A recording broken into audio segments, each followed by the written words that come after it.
We light our chalice this morning for the humanist teachings that counsel us to heed the guidance of reason and the results of science, and to warn us against idolatries of the mind and spirit.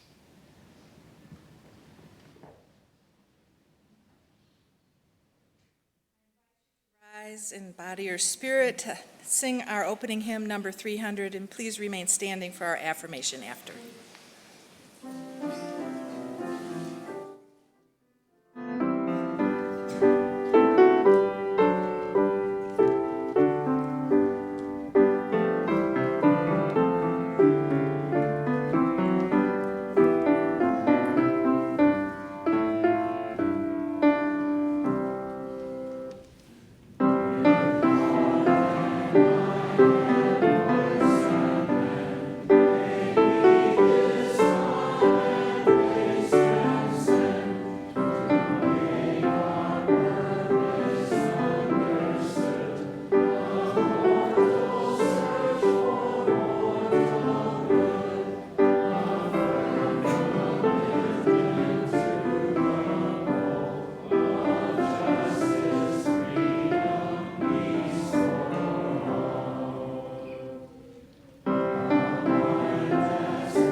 Please remain standing and join me in reciting our affirmation.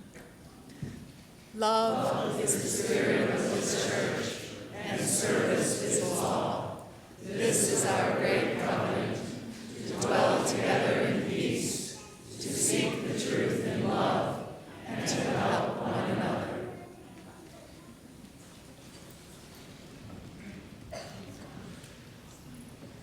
It is time to gather. And this is a time for us to share a lesson that is both for the adults and the youth present today. So today we're going to be talking about discovering truth through science and religion. So we often hear that science and religion are two things that just don't go together. And one relies on facts, which can be proven. The other relies on faith and intuition. However, science and religion have a lot in common. They both inspire wonder, questioning, and seeking truth. So think back 250 years ago. There's a lot of things that we did not know about. And there was a man named Joseph Priestley. He was a Unitarian. And religion and science were two ways of exploring the world for him. And to him, they were not polar opposites in conflict with one another, but two complementary avenues on discovery. Joseph Priestley is best known as a scientist who discovered the presence of oxygen. He discovered that plants and trees generate oxygen, and he determined that living creatures need oxygen to breathe. Today, we take that idea for granted, and most likely you learned about this sometime in your schooling. But back in his day, trying to prove the existence of something you could not see, smell, hear, touch, or taste was difficult indeed. So in those days, the Unitarian religion already was a home for people who believed we each can discover our own faith truth. And Joseph Priestley was a Unitarian minister. And he saw no contradiction between seeking truth through faith and intuition and seeking truth using the methods of science. And during the years, he was using science to explore air, gases, electricity, and other physical matters in our world. Joseph Priestley also wrote about religious matters. In one, he proposed that the human soul was a divine substance, incomprehensible to human beings. And he even taught the two subjects together at prestigious universities in England. But a lot of people disagreed with his ideas, particularly his religious beliefs. And in 1791, an angry mob destroyed his family's home, along with the two places that he sought truth, his laboratory and his church. The buildings burned to the ground, along with many important papers, books, and experiment notes. So Joseph and his wife had no choice but to flee England and seek refuge across the ocean here in the newly established United States of America. So you might think having lost everything and being forced to start over in a new country would make Joseph less interested in pursuing his free-thinking ideas. But you would be wrong. Even as his family resettled, he continued his experiments in science and his explorations in faith.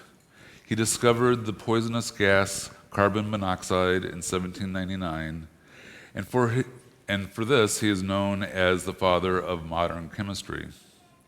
And he continued to pursue his love of religion. The first Unitarian minister in the United States, he helped found the Unitarian Church in Philadelphia. So some of the things that he ran into may be parallel to things that we run into today, as our beliefs might not necessarily be believed by everybody. Let's think about climate change. It's something that there's a lot of people that believe in, but there's people that also do not believe in it. And then they don't necessarily take the facts that we see as facts as what might be happening. So that's where integrity comes in, and that is our theme for the month. It's the integrity of being able to walk our talk. If we do have a belief, do we step forward and promote it? So I'm going to give you some things to think about. Our kids will be talking about this in class today, but I want you to think about it through the service.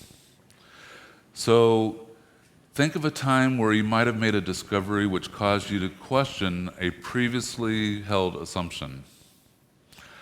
How easy was it for you to accept the new information?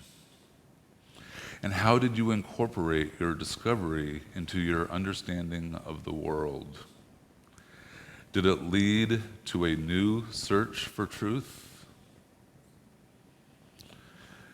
Did you share this discovery with others? Were they receptive to your discovery or resistant? And how did the others' reactions affect your confidence in your discovery? Did others' affirmation encourage you to keep seeking truth, or did others' resistance cause you to pull back? Some food for thought. Please stand and bow to your spirit. We're going to sing hymn number 414 as we leave this friendly place. After the first verse, all the kids and youth will follow me out to their religious education classes.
This reading is an excerpt from the book Religious Integrity for Everyone by UU minister, the Reverend Fred Campbell.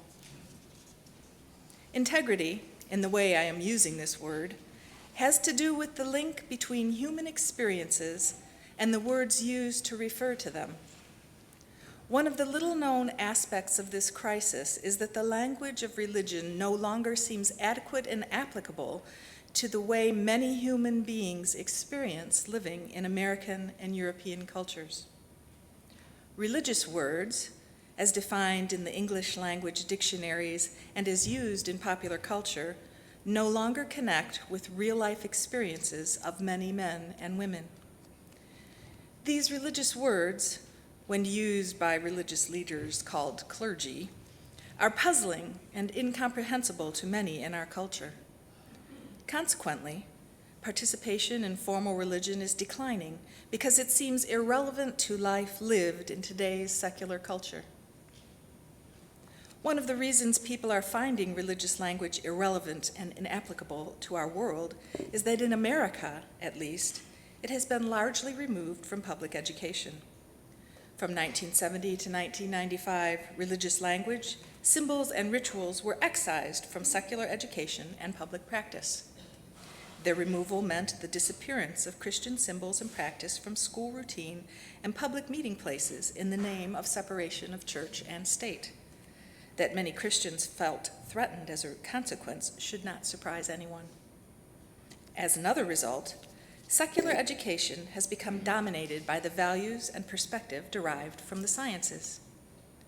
While many children growing up during this time did not receive any education in the use of religious language or ideas, many adults experienced much less religious language in the public realm of social discourse than they did in their own childhood. Those youth who obtain their education from religion-sponsored schools are notable exceptions. Because all aspects of religion, in most cases Christianity particularly, have been excluded from the public secular realm of society, people in current secular culture do not have a shared understanding of religion. Instead of a generic religion, there are only specific religious systems, such as Roman Catholic, Lutheran, and Baptist perspectives within Christianity, and Unitarian Universalism, Judaism, Islam, Hinduism outside of it. There is no overall definition or understanding of religion that covers all of these specific ways of practicing religion. In contrast, many specific sciences are part of an overarching structure of science. Each discipline claims a broadly understood subject area and uses the scientific method to gain knowledge about it. Particular sciences narrow the ability to predict results or consequences and extend the power to control events in our world. This allows people who specialize in one branch of science to understand, talk to, and respect people in the other branches. Religion has no common structure. If one isolates himself within a community that has only one religion, few problems occur unless and until that religion cannot deal with the more dramatic events of human living. However, in every religiously diverse city and nation where no common overarching understanding of religion exists, people in their own faith tradition have no basis for understanding and respecting the faiths of others. Here ends the reading. This is our challenge, then, to define religion in a secular age, or as Reverend Mike puts it, what does faith mean in a rational world? Thank you.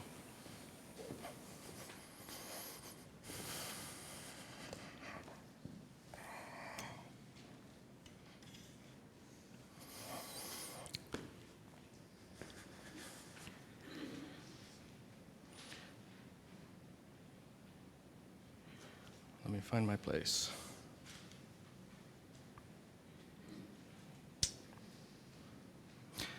I thought I had words written down, but I don't. We have started doing something new with There's a group within the church, the Pastoral Ministry Associates. They are members of the church who have gone through training to be a listening ear for anyone who comes here at a time when you really feel like you need somebody to talk to. And so every time we're going to have Joys and Concerns, we'd like to introduce one of our PMAs. So today, the PMA on duty is Lori Wharton, and notice that the PMAs now have this very nifty scarf so that you know who they are. I notice that Bridget and Sarah are also wearing theirs today. So thank you, Lori. And now, every couple of weeks, we take time in our service to invite our members and friends who have a great joy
Each of us here today are separate beings, much like individual brushstrokes, all of which are different shapes, sizes, and made of different colors, each unique and beautiful.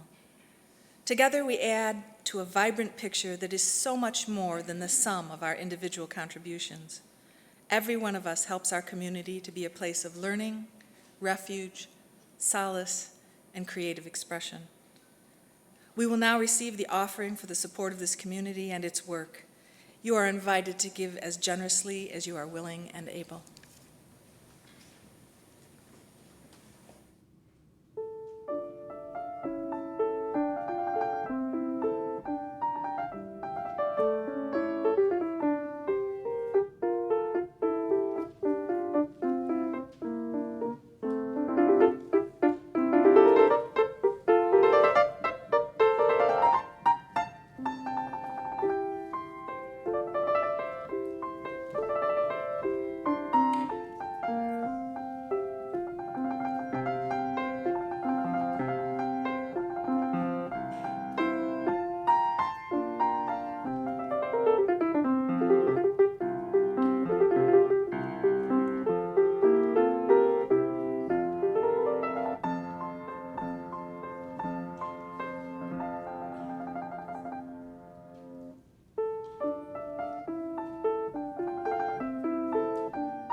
What does faith mean in our modern context?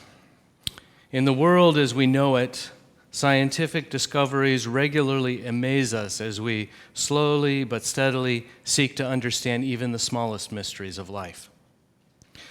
To prepare us for what I will talk about today, I think it's helpful to remember the time in which we live. Indeed, we live in such a time that worldwide communication is now as easy and as fast as an electron can travel. Today, I read my sermon on the screen of a computer tablet, and it was originally written by voice dictation into a Bluetooth microphone. Typewriters are mostly gone. In this age, the internet provides us with vast libraries of information, and a lot of junk as well, to the fingertips of just about anyone with access to a computer or smartphone. We live in a time in which astronomers, professional and amateur, have discovered nearly 4,000 planets in other solar systems besides ours. We have telescopes and other instruments that have witnessed the birth and death of stars. We live in a time in which we have remote-controlled military drones flying around various parts of the Earth, but we also have remote-control vehicles exploring the surface of Mars. Some believe that Big Brother's eyes see all, and one wonders if we can harness this technology for good and not abuse it. We live in a time in which scientists have discovered microbial life forms at seemingly unlikely locations, such as around lava vents at the bottom of the ocean and living in mud at the bottom of a lake far below the ice in Antarctica. We also live in a time in which medical researchers started with the discovery of penicillin in bread mold, of all things, and continued on to develop many life-saving antibiotics. And it seems like almost every month that medical researchers announce that they have developed some new medication or vaccine to address some of the most virulent diseases plaguing life on Earth. We also live in a time in which scientists have been able to break down matter to its smallest components, observing the building blocks of the universe. This includes the Higgs boson, which has been sensationally dubbed by the media as the God particle. Which brings us to this final observation. We live in a time in which, no matter how hard people of faith try, we have not yet discovered a scientifically verifiable entity that one might call God. On occasion, I make reference to the Spirit of life or some other name that might be thought of as holy or divine. Some here accept that because they think that's just what ministers do. Others are always sure to comment on it because they don't know this Spirit of which I speak. There are some who say that anything that smacks of the supernatural is irrational and therefore unreal. It was the transcendentalists who taught us that spirit, or what Emerson, Ralph Waldo Emerson, termed the oversoul, is actually part of our nature and not supernatural at all. But there are scientists who will refer us to the scientific method for a way of analyzing and looking for empirical data with which we will find no proof regarding spirit or God or oversoul or anything supernatural or magical. And this is very true. There is no verifiable, quantifiable proof. It is not all that long ago that some people in certain places in our country got elected to school boards. Their agenda was to debunk science. You thought I was going to say religion, right? There are some people who take it on faith that the myriad complexity of the universe and the never-ending variety of life is, in their view, proof positive that these things must have been designed by an intelligent entity. They won't always say that that entity is God. They won't always say whether that God is Yahweh or Jesus or even Allah, but they may say that there must be some intelligent designer behind everything that we can perceive. It is helpful for some people to feel as if they are part of something greater than themselves, and I'll say more about that later. I cannot explain the Spirit without faith, just as I cannot explain the body without science.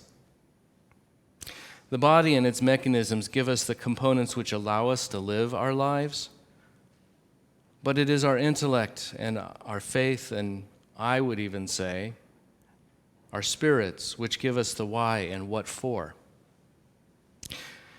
Many proponents of reason and rationalism will call faith irrational, and I think they're right. Philosophers like John Locke will posit that faith and tradition are diametrically opposed to reason as they compete for wisdom, truth, and law. Therefore, faith is irrational. Okay, so what? Who cares if faith is irrational? They say it like it's a bad thing. Being rational has its place. So does being irrational.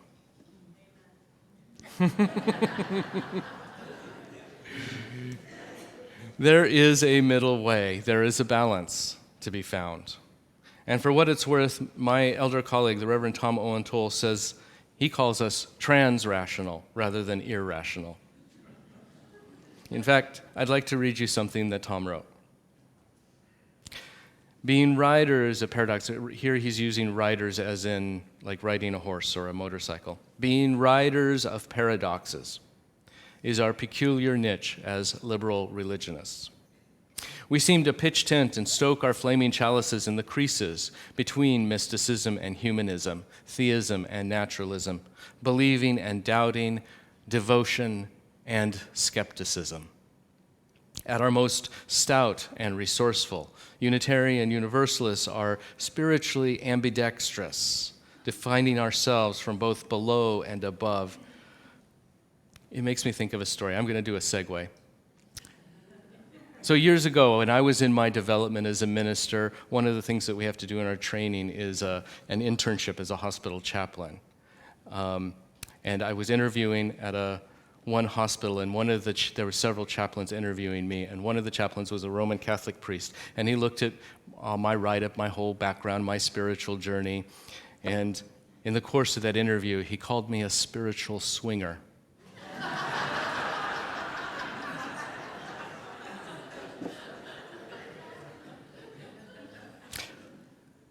But returning to Tom Owen Toole.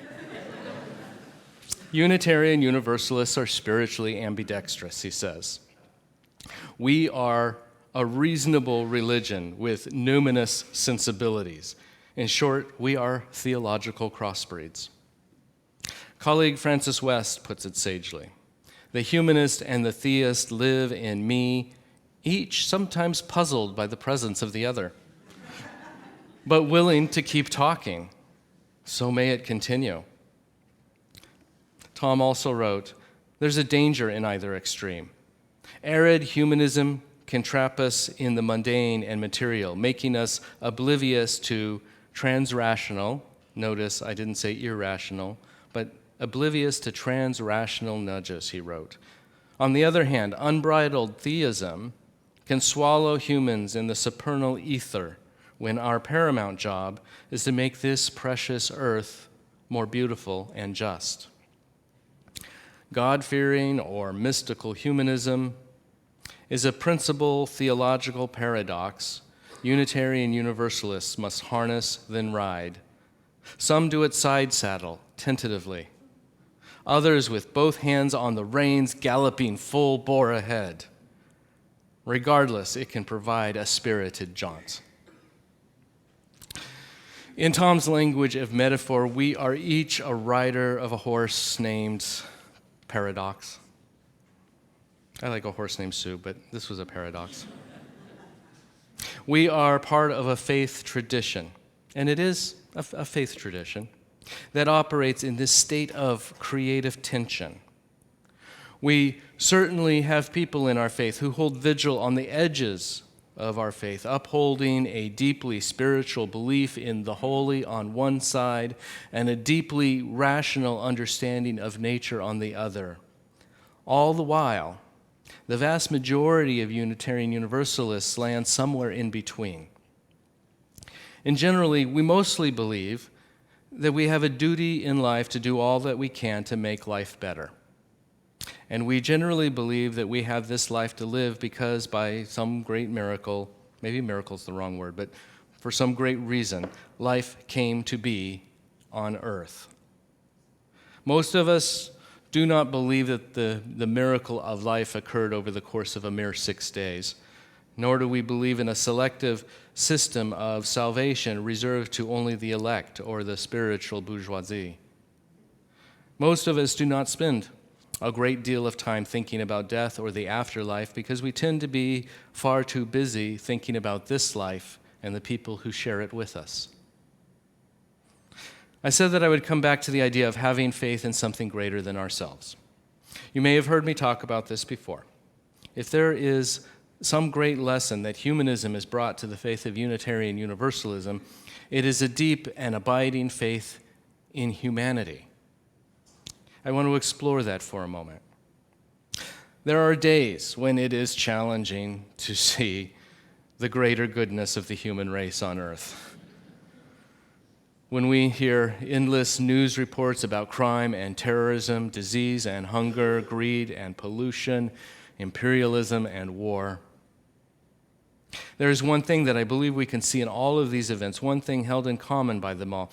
It seems to me that all of these war-torn or crime-riddled places around the world are driven by someone's need to improve the lives of their people. For example, radical and fundamentalist sects of any religion typically arise in a place of poverty and violence. We can argue that fighting fire with fire is not so effective, but it could be that some people don't know a better way. But when it comes right down to it, what they really want is a better life for their family and friends, and in a society the likes of which they can only dream of. If you look back in history, some have described World War I as being a great struggle by the aristocracy to maintain the status quo of their privilege. And there is truth to that, but there is another piece often forgotten in the struggle between Muslim peasants in Eastern Europe seeking self-determination from the Christian imperials with a different culture and a different language that lived in some capital city many hundreds of miles away. Truth be told, that story sounds vaguely familiar. People want the freedom to live their lives the way they want to live it. No one wants someone else to tell them how to live.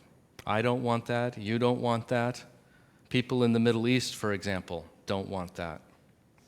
What we do want is the freedom to live our lives according to the dictates of our own consciences, to have food and clean water for ourselves and family, and to have the means to live comfortably. And what my faith in humanity tells me is this is what all people really want. There's been lots of rhetoric about this group of people or another trying to impose their will on someone else. It goes both ways. But I truly believe that if we all took a step back, took a look around, we would find that what humanity really needs is for humanity to care for itself. In those areas in which fundamentalist and radical theologies have arisen, if they had food and water and money, if people had equal and civil rights, if people have freedom, then I don't believe those radical theologies would even exist. They are products of their environments, whether you are speaking about the southern Bible Belt of our country or in the Middle East. I have faith in humanity. I have faith that if we step back and stop fighting wars and instead focus on feeding people, the world would be a much different place. So this is our great challenge, to remind humanity of its inherent goodness and our duty to be good stewards of the earth, to remind each other of our mutual responsibility to feed, clothe, and medically treat those in need, and to be sure that everyone has equal opportunities, regardless of race, gender, creed, or other attributes. I've said that my personal belief is that each and every one of us is imbued with the spirit of life, some bit of something holy. Not everyone here shares that belief, but hear me out. As I think each person is imbued with the Spirit, to break into poetry, the living flame of life, it is a shame if the life of that flame is snuffed out. My faith in humanity calls us to shelter each flame from the winds of chaos so that each flame can continue to shine. This does not give us a direct response to things happening in certain places, such as Syria. What this faith in humanity gives us is an opportunity to step back and look at the much bigger picture of what humanity needs to survive and thrive. Like radical theologies, terrorism and dictatorships arise in places where humanity is not thriving. Hunger, poverty, and unabated corporate pollution happens in places where humanity is not thriving. Places where humanity is not thriving, that, I believe, is the real problem. So I'm going to leave you with the question, what does our faith ask us to do to change that? What does our faith ask us to do to address those places where humanity is not thriving? In closing, I'll simply say, I embrace all that is irrational or transrational in faith. Let science and faith stand together in the just cause of caring for the earth, of all life, and especially of a thriving and happy humanity. May it ever be so. And blessed be you all.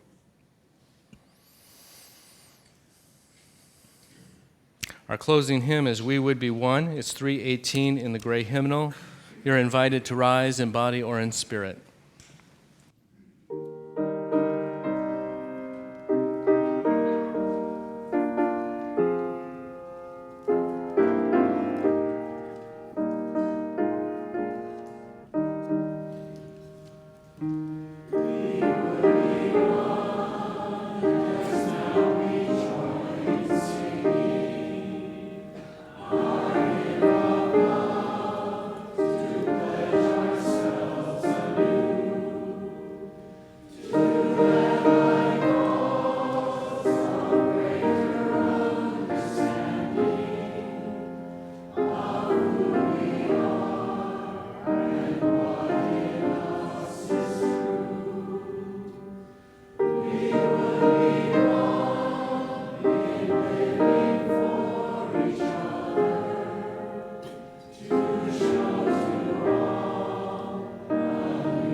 In benediction, I will leave you with an adaptation of words by Dorothy Day.